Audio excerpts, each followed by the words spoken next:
Assalamualaikum warahmatullahi wabarakatuh. Perkenalkan, nama saya Azrul Faira. Ingin menceritakan tentang cerita kelahiran Nabi Muhammad SAW.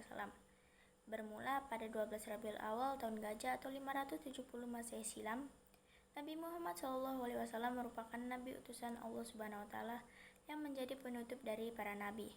Untuk itulah beliau kerap disebut dengan Khatamul Anbiya. Melalui wahyu yang disampaikan pada Nabi Muhammad SAW juga, umat muslim berkesepakatan untuk membaca dan mempelajari Al-Quran sebagai pedoman hingga sekarang. Jadi tidak ada salahnya untuk mengenal lebih dalam soal Nabi Muhammad SAW, sosok Nabi terakhir dan pemimpin umat muslim yang ada di bumi saat ini. Nabi Muhammad SAW lahir pada tanggal 12 Rabiul Awal pada tahun Gajah atau 570 Masehi, tepatnya pada hari Senin di kota Makkah. Beliau terlahir dari pasangan Abdullah bin Abdul Muthalib, seorang saudagar yang sering bepergian ke negeri Syam, dan Aminah bin Wahab.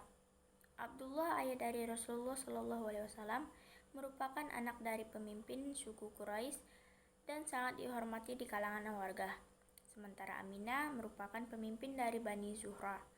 Ia adalah sosok wanita paling mulia dalam hal keturunan dan kedudukannya di kalangan suku Quraisy.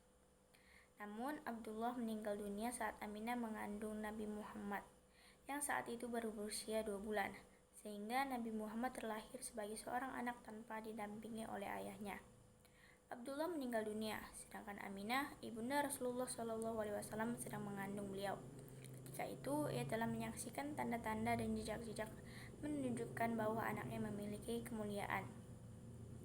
Berlanjut, saat sang ibu Aminah mengutus seseorang untuk mengabarkan tentang kelahiran anaknya kepada Abdul Muthalib, kakek Rasulullah. Abdul Muthalib sangat senang dengan kelahiran Nabi Muhammad SAW. Abdul Muthalib membawa bayi Nabi Muhammad ke Ka'bah.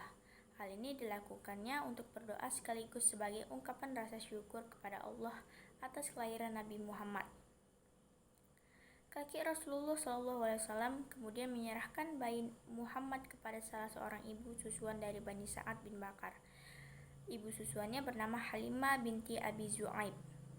Perlu diketahui bahwa zaman dulu masyarakat Arab memiliki kebiasaan menyusukan anak-anak mereka kepada perempuan desa. Hal ini bertujuan agar anak-anaknya tumbuh di lingkungan pedesaan yang udaranya masih bersih dan berada di lingkungan dengan bahasa Arab yang fasih.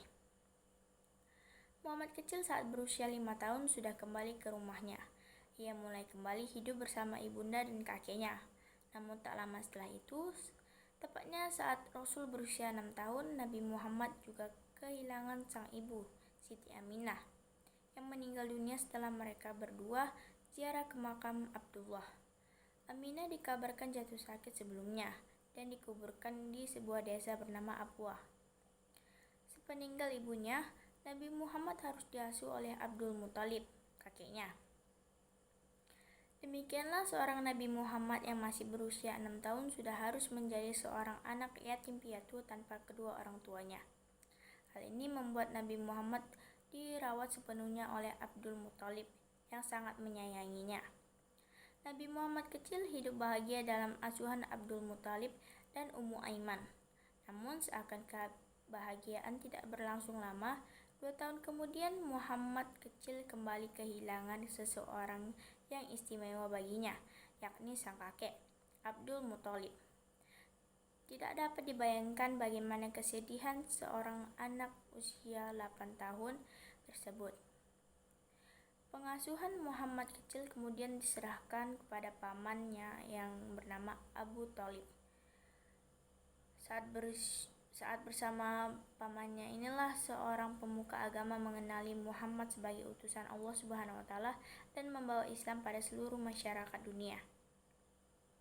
Sekian dulu cerita tentang kelahiran Nabi Muhammad SAW. Saya ucapkan terima kasih dan wassalamualaikum warahmatullahi wabarakatuh.